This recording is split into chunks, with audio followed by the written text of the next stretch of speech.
පිළිසරේ අනන්තයේ පිළිකුල මම්කොල්ල කරන රට රටවල් අතර අවුල් මේ විශේෂ විදිහට ආයෝජනය දෙකේ මේ පොදුනේ ඉතිම ශාස්ත්‍රීය කතාවේ අපේ අසල සම්බ බුදුදහම වහන්සේ දවල්ලාදී එක්සත් වෙලෙද සංකේතයේ මේ මනරම් විසක්කෝනේ අපේ දෙවියන් අසන්නට සලස්වන්නේ උත්පත්තියට කතා.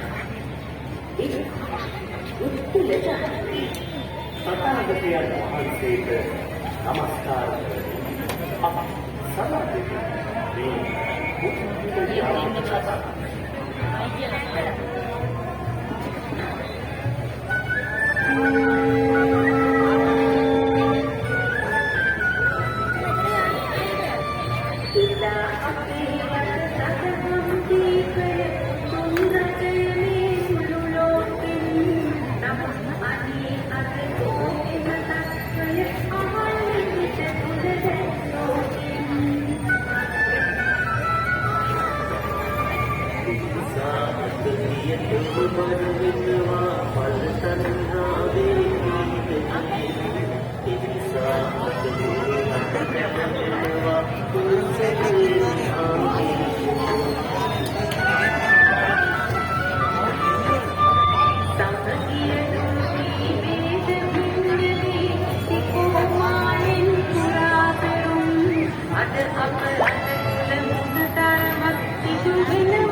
But at the gala, then you are the view, that was